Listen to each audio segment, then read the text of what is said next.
Well, hello internets, here we are, a little bit of a vlog. We finally got some warm weather, and yeah, here we go.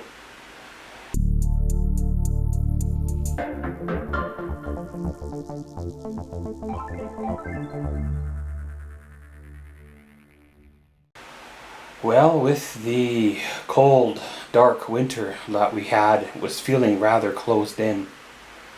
And then with the spring that, didn't really seem to wanna get here, we finally got some warm weather. This is the kind of weather that would be at the high scale for me to be camping in finally. Weather's sitting right around about 22, 25 degrees. Of course, it's probably going to get hotter. Unfortunately, with the warm spring that we had, how quickly things melted, we have fires and things like that. We don't have fires in our area because, let's face it, there's not enough trees here to really make a difference to burn. But like northern Alberta, northern Saskatchewan, northern BC, I believe central western Alberta too. And some of that smoke has made its way this way. With things being, getting close to summer of 2023, my thoughts once again return to the Jayco camper trailer. I am trying to be optimistic, trying to be real. I know how it's going to be, and I don't want to be negative about it and just say, hey, pull the propane tanks off it, cut the inverter out of it, scrap it, and maybe sell the fridge out of it and be done with it, right? Get $500-600 out of it. With things the way they are, it's looking like I'm going to have to attempt at fixing the Jayco for another few years. I was hoping that, things would change a little bit and I'd end up not needing the Jayco, but it turns out that I'm going to be. And I know how these RVs are. I know when you get into it, it's gonna be worse than you think because, one, the floor is not plywood, it's actually OSB, so when OSB gets wet, it's bad. It disintegrates. The glue, it comes unglued basically, and I don't know where the water's coming from, if it's coming from the gray tank, which is where I think it's coming from, or if it's coming from the roof, which I can't see where because there's no split seams or no roof damage from like a tree branch or anything like that. It's not coming from the roof vent in the bathroom because it's not wet or deteriorated around the roof at all. I don't know if I mentioned it. I probably have, but it's been so much going on that I can't remember. Before I bought the Jayco from the gentleman that bought it new, I forget exactly when, if it was just before I bought it or a few years before I bought it. He either had the hot water heater split on him or one of the fittings on the plumbing by the hot water heater split. Now, he had it spotted up at camp where he worked, and I don't know how long the water was running for back there. And hypothetically speaking, if the trailer is not perfectly dead nut level, where nobody ever parks at dead nut level, there always is a corner that is lower than the other, it will flood the back half of the trailer and tend to soak into exactly where the most damage is. Now, when I bought the trailer, I knew there was damage. He did disclose that there was water, there was a hot water heater thing, but he said it was all fixed and dried out. Now, for me, meaning fixed would be properly fixing it, but for other people, meaning fixed means they replaced the plumbing line and put a dehumidifier in there.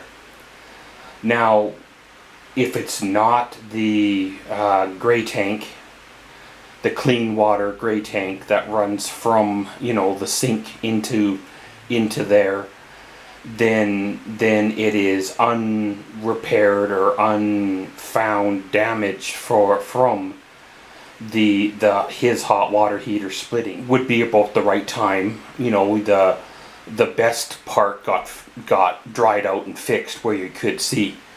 The worst part that was hidden in the bathroom underneath the tub that you couldn't dry out, that you couldn't see, is what the worst part is now. Like I mentioned, I think that there was a tiny little spot in the bathroom floor when I bought it, so I knew there potentially could be problems there in the future. However, I was hoping that the problems in the future would be like another 5 to 8 years. This trailer is only 15 or so years old. It's a 2008, so what's that, 14 or something? So I was kind of hoping for the trailer to be like 20 or 22 or 24 years old by the time anything like this happened to it. I had a few thoughts over wintertime come to my mind, you know, put an insurance claim in it. The Jayco has good insurance on it, and it is worth more technically to the insurance company for some odd reason than what I paid for the trailer to begin with. So it might be beneficial to put an insurance claim in. However, with putting an insurance claim in, does it really benefit you? It's only a $7,000 trailer, and if you do the math, I have used it for, I think, whatever the dates were. I believe I've used it for 70 days or 75 days or something. I have put 2 tires into it, put a battery into it, put a breakaway cable into it, put a couple more little things into it. So let's round up to $8,000.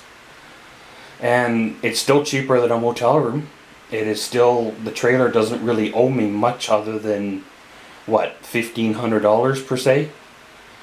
I could easily sell it and not feel so hard done by. I could part it out and sell the bare frame for $1,500 to $2,000 at the other end and not feel too hard done by. Except I don't have the room to part out a trailer that size anymore.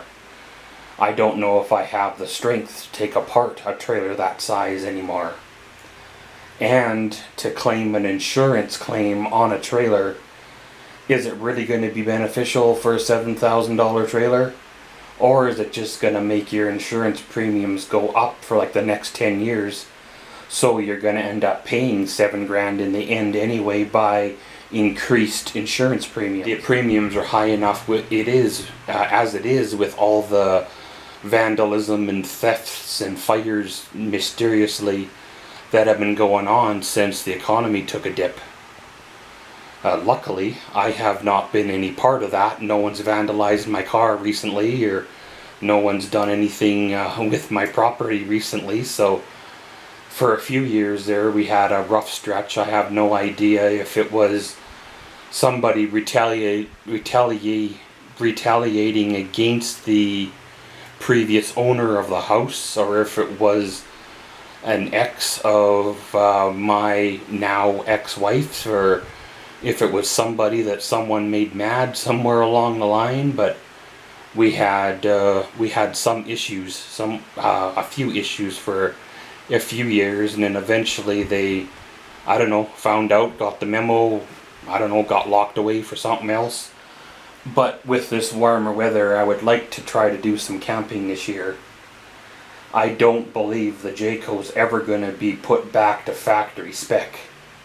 Meaning the bathroom, the toilet, the tub, the water back in the corner, being like a wet trailer, like a factory unit.